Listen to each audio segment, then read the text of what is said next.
Hello people, we're gonna talk about character creation and party setup for Divinity Original Sin 2.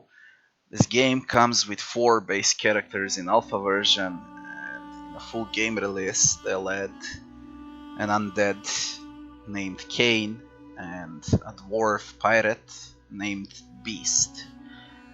Let's start with the Red Prince first. His origin source spells, let's call them like that. Dragon Blaze is solid and it will scale with intelligence, which I don't like at all because I like him to be tanky. And Demonic Stare, that's probably the worst source spell in the game. If I had to pick a class for the Red Prince, and I tested him as a wizard and as a warfare, kinda like a knight thing with one-handed weapon and a shield. For me, and probably what's the best for the Red Prince is a mix of warfare and maybe you can input a few points in Metamorph, Polymorph. Yeah, those are Polymorph. Class build preset is called Metamorph. So if you have to pick these build presets for him, I would definitely go with Warfare and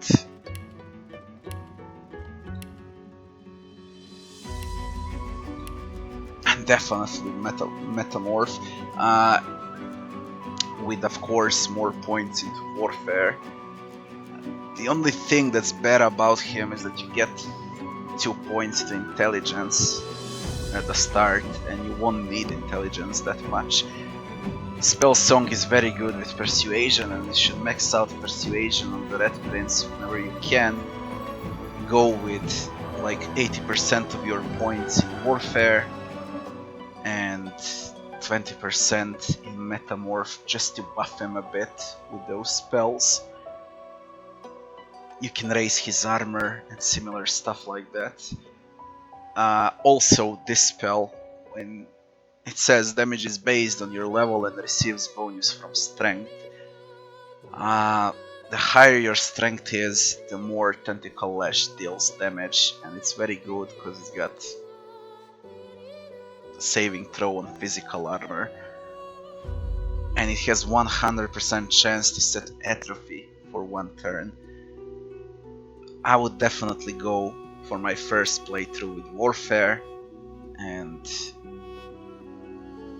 Metamorph for the Red Prince, and I'll probably go with a one-handed weapon and a shield. Maybe if I find a good two-handed weapon I'll go with it, but that would be it about the Red Prince. The next in line is Lux.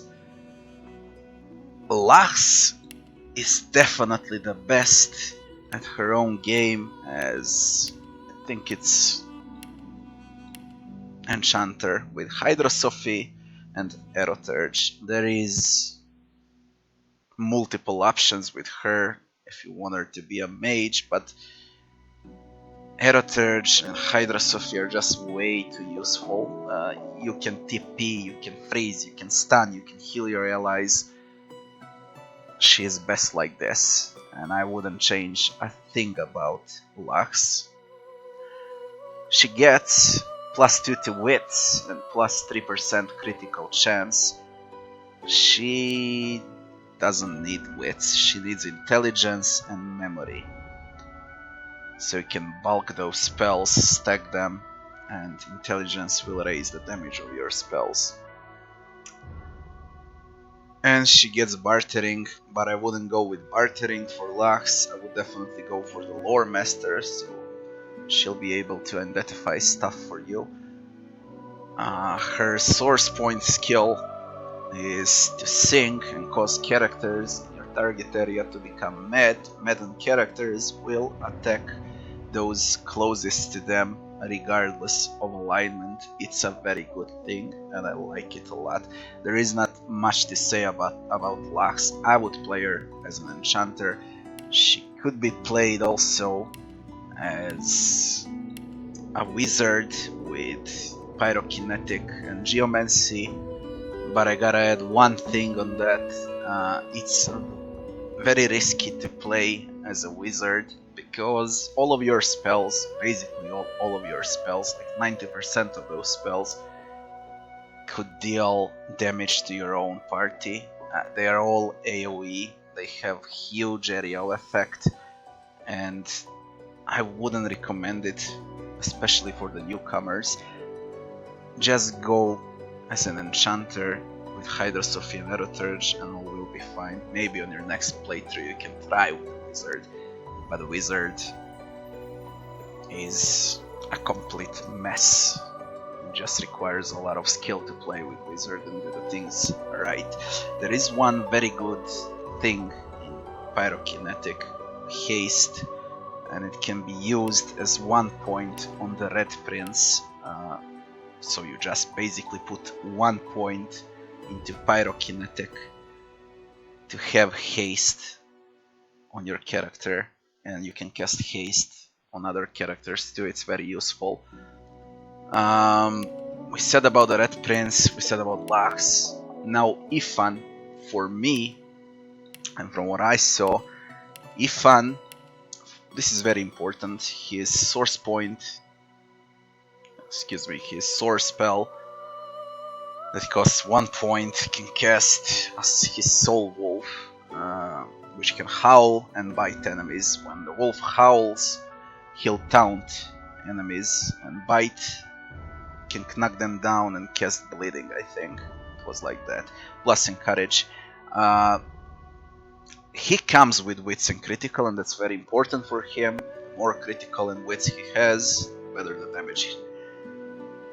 And he comes with bartering. I would max bartering on Ifan because it's very good, and if I have to play Ifan, and I will of course, I'll play Ifan as, just to find it here,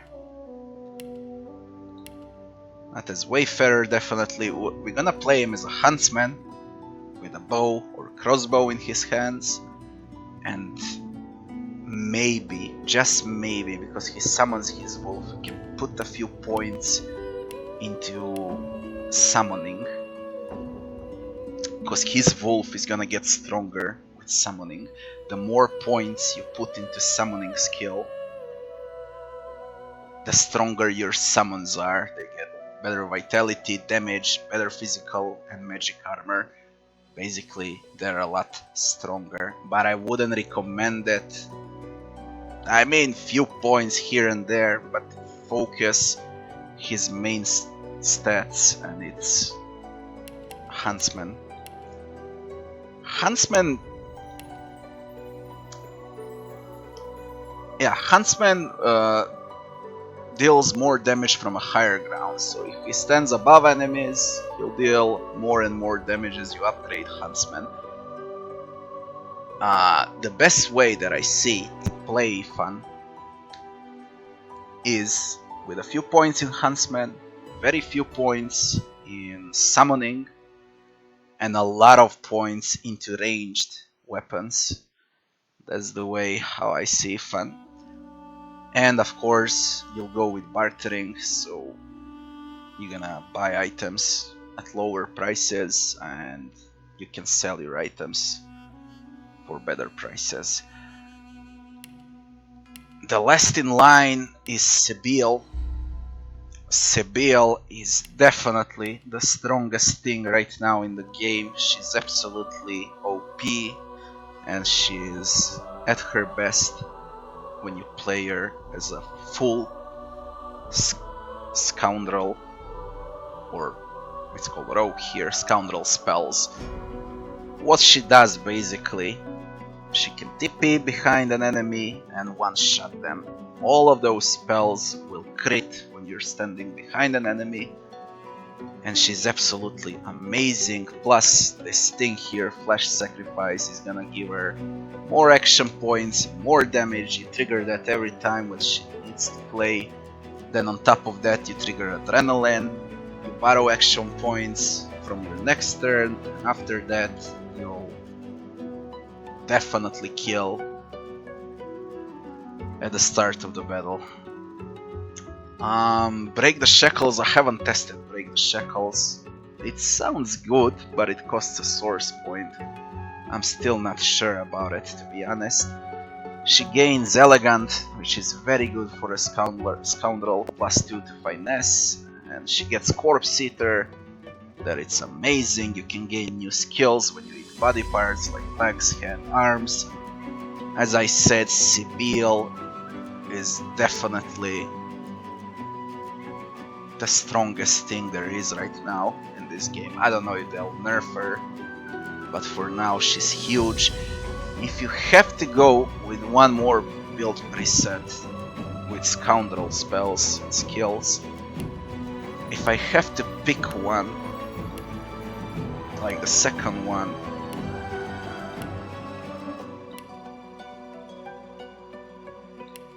I believe that she can gain some benefits from Pyrokinetic only because of haste and nothing else. But you definitely go and stick with the rogue scoundrel skills. Now, about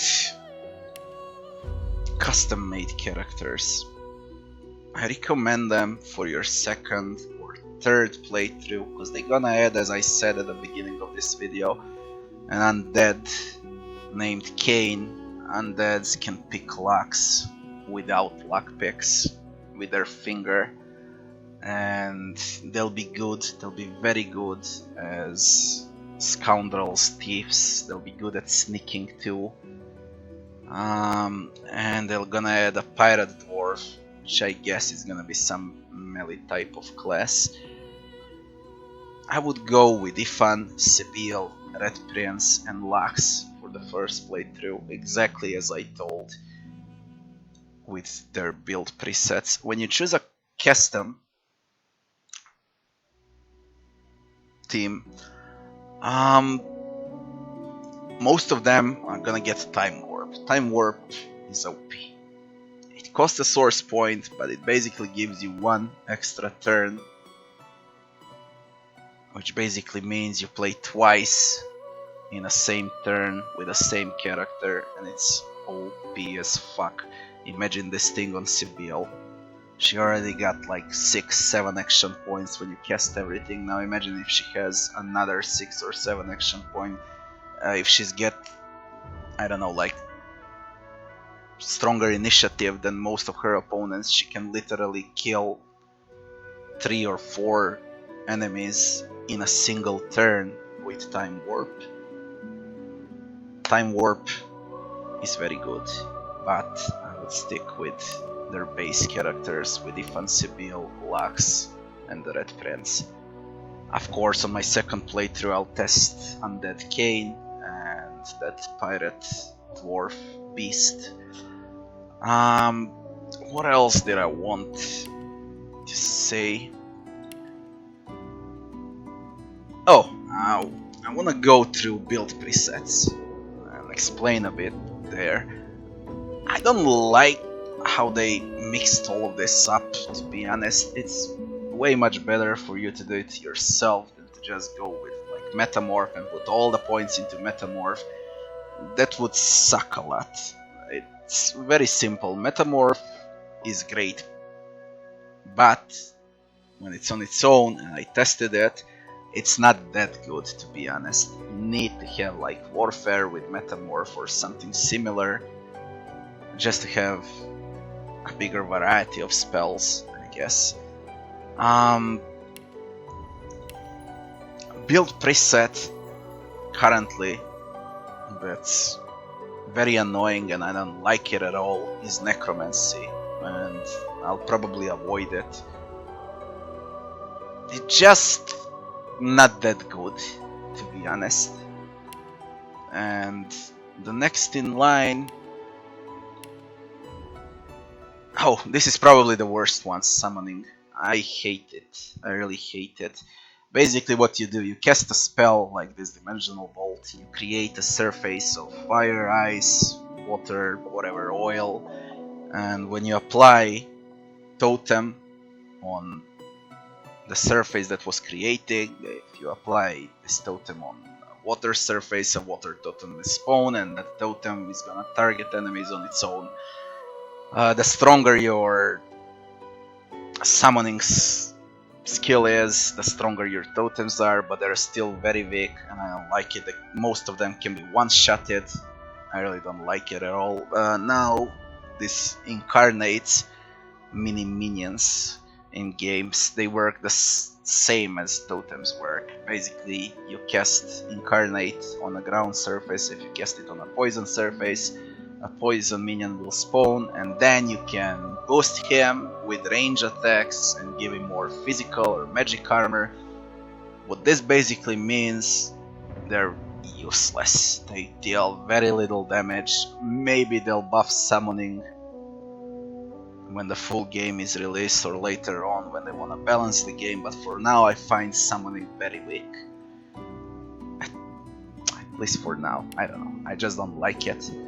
Hydrosophy is great, I said already for Necromancy, I don't like it at all, maybe they're gonna buff Necromancy too. Aeroturge is great, you get a lot of good spells with Aeroturge, most of them can stun.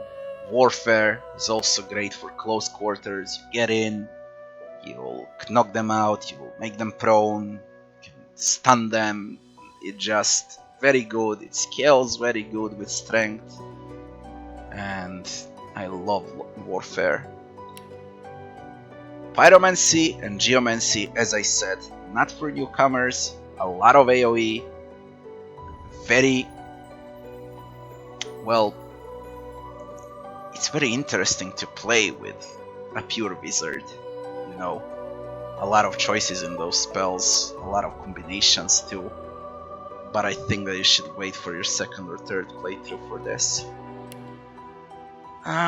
Which Geomancy and Necromancy, I don't know, just most of the enemies will not receive damage from poison. As far as I saw in Alpha, most of them are undead or they heal from poison, plus poison sticks on the ground that you can step into a fucking poison and deal damage to yourself. I don't know, I don't like Geomancy, to be honest. But Geomancy goes well together with Pyromancy, because you poison someone and then you cast Pyromancy spell like Fireballs or Fireball. When poison and fire collide, it explodes, which basically means it deals more damage, and it's very fun to play with those two, which doesn't mean they're good, but still it's very fun. Would avoid Wayfarer, just go with pure Huntsman, only fun. Shadow Blade is disgusting, I don't like it. Scoundrel is the best build preset in the game, but when you add Necromancy, this thing falls off. And just don't go with a Shadow Blade, go with pure Scoundrel, it's 10 times better. Fuck Necromancy. Or better to say, go with Rogue, go with full Scoundrel, with Sabeel, she's best at it. Ranger, Pyrokinetic and Huntsman, I don't even know how will this work. I don't think it's that good. As I said, maybe all of your characters should have 1 point into Pyromancy only because of Haste. Haste, you set Haste on a target character. Haste will increase movement speed by 2 meters per action point, which basically means that 4 action points you can traverse 8 more meters. And it's gonna give you 1 additional action point per turn. It clears slowed and crippled. It's a great spell. Just basically you can put 1 point into Pyromancy for all of your characters and get that haste on each of them, because it's that good. There is one more spell that is very good. I think it's in Metamorph. I'm not sure. I'll need to check it. It's Chameleon Cloak from Metamorph. Basically what it means, you make your characters invisible, and that's a very good one. But definitely I wouldn't add Polymorph on every character, on one only, and you exclude, for example, these, like that. You get Chameleon Cloak and 2 from Warfare. And for me, that's probably the best. Plus the Pyromancy, you get Haste, you get Chameleon Cloak, and for example, you get Cripple, Battering Ram, and Whirlwind from Warfare. It's great. You can help your team and you can deal damage. Alright. Where were we? Metamorph. Knight, regular Knight. As I said, Warfare is great, but it's your personal choice if you want to go with a sword and shield or with a two-handed weapon. I would say you wait with your upgrades in, let me find them, with two-handed or with one-handed. Just wait for the first 30 hours, upgrade Warfare, put some points in there, put some points into Persuasion, put some points into, I don't know, into Retribution, whatever. Just wait with two-handed and one-handed so you can find something good. Maybe you'll find a unique one-handed sword that's way much better than your two-handed sword that you currently have. And all of your points in two-handed will be wasted. So you just wait with single-handed and two-handed and go for something else. After you find your weapon of choice, then, and only then, put some points into one-handed or two-handed. You can easily go, for example, with ranged on Ifan, because he's always gonna use crossbow or a bow.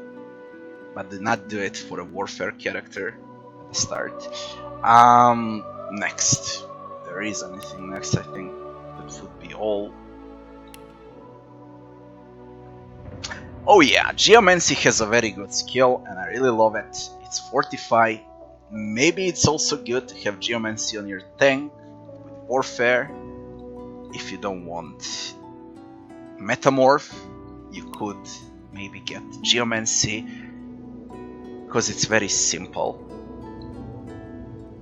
It increases and fills a character's maximum physical armor by 7. While fortified, the target cannot be teleported, which basically means your enemies cannot teleport you later on. It removes poison, bleeding, and burning, which is also very good. Your characters will be burning or poisoned, non-bloody stop. And on top of that, you gain physical armor. This is a good spell, a good defensive spell, and I love it. I think that's it. I explained almost everything I wanted to. So we'll go once more in short. Now, Red Prince, finally, you're gonna play him. I mean, I'll play him as a Warfare and Metamorph hybrid. He'll be tanky with a shield and a one-handed weapon, and I'll put 1 point into Pyromancy because of the haste spell. Next, Sabeel, pure scoundrel, is the best way with Sabeel. You can't get wrong with it. There is not much to say, just put some points into dual wielding, put some points into scoundrel, eat those corpses, their hands, heads, torsos, they'll give you more spells, and one shot bloody everyone in this game. Sabeel is definitely the best. Lachs, not much to say about Lachs, I already said it, just stick with Enchanter, Hydrosophy, Aeroturge, heal your party, cast Rain, stun enemies, teleport them away, She's beautiful like this, I wouldn't change a bit about her. And Ifan, pure Huntsman, with maybe and just maybe summoning. You can easily avoid that if you want. I probably will avoid summoning. I just said what's scaling the best with him only because of his spell that scales with summoning. This blue thing special, as you can see, caster's level and summoning ability. But definitely go with Huntsman, give him bow or crossbow, bartering on him, persuasion on a red prince, lock picking and pickpocketing on Sabeel, lore master on Lax. You're good to go. Once they release the undead Cain and the dwarf pirate beast, I let them too. But for now, this is how I'll play the game when it's fully released for my first playthrough. After I finish with my playthrough and I start a new party, I'll test everything else. I kinda tested all of the build presets, almost all of the spells that the game has to offer, and I'm absolutely astounded by the damage that Scoundrel deals and how useless summoning is. So stay away from summoning, stay away from Necromancy, go with Warfare, go with Scoundrel, go with Huntsman, go with Aeroturge, go with Hydrosophy. Pyrokinetic is also very good, and you can combine it well with Geomancy. As I said, Poison and Fire deal explosive damage. Metamorph, well, for more experienced players, I guess, because all of those spells combine. You cast one, then they combine with other spells from Metamorph. Alright, that's about it. I hope that I helped you guys, and I'll be seeing you in the next one.